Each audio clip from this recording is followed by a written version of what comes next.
నిన్న నల్లగొండలో చిరుమర్తి లింగయ్య గారు మాట్లాడిన విధానం చాలా తప్పుడు ఆలోచనగా ఉన్నది. ఎందుకంటే ఆయన మాట్లాడుతూ నల్లగొండ జిల్లాకు చెందినటువంటి ఇద్దరు మంత్రులు చేతగాని వారని చెప్పి అలాంటి పదజాలతో మాట్లాడండి. వాళ్ళు చేతగాని వాళ్ళు కాదో మీకే తెలుసు బాగా. వాళ్ళు చేతగాని వాళ్ళు కారు, చేతనైన వాళ్ళు కాబట్టే మిమ్మల్ని ఇంటి దగ్గర కూర్చోబెట్టి మిమ్మల్ని అంత ప్రభుత్వం, మీరు ఉన్నటువంటి ప్రభుత్వం ఏదైతే ఉందో, మీరు చేసిన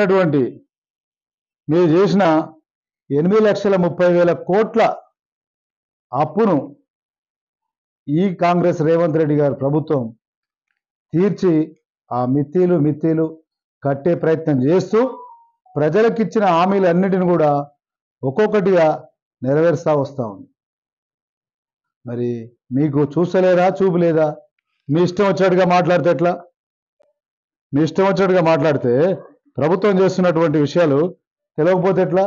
ఇప్పుడు ఈ ప్రభుత్వం వచ్చిన తర్వాత 20 కోట్ల మాఫీలు చేసింది.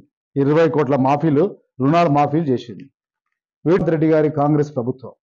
ఇవాళ ఇందిరమ్మ ఇండ్లు అయితేనేమి, మరి రుణమాఫీ అయితేనేమి, మరి 200 యూనిట్లు అయితేనేమి, మరి సబ్సిడీ గ్యాస్ అయితేనేమి, సన్న బియ్యం అయితేనేమి, మరి ఉచిత బస్సు అయితేనేమి, మరి ఇలా చెప్పుకుంటూ పోతే ఎన్నో ఇష్టం వచ్చినట్టు దుబ్బితిన్నారు. ఇవాళ ఈ ప్రభుత్వం చెరువులు, కుంటలు నీళ్లు నింపుతూ ఇంకా మిగిలి ఉన్న పనులన్నింటినీ కూడా మీరు చేయలేక డబ్బాచారం చెప్పుకొని పనులు చేయకుండా వదిలిపెట్టిన పనులన్నింటినీ కూడా ఇవాళ టెండర్ పిలిచి చేసే ప్రయత్నం ఈ రేవంత్ రెడ్డి గారి ప్రభుత్వం చేస్తూ ఉంది. మరి వీటన్నిటిని కూడా ఆలోచన మీకు లేదా?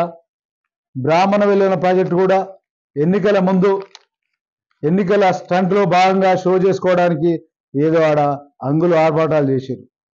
ఉన్నదా? లేదు. ఈరోజు ప్రాజెక్టులను నింపి మరి ప్రాజెక్టులకు ఉన్నటువంటి మిగతా పనులు కంప్లీట్ చేసి నీళ్లు పంపే కార్యక్రమం ఇవాళ ఈ ప్రభుత్వం చేస్తూ ఉంది.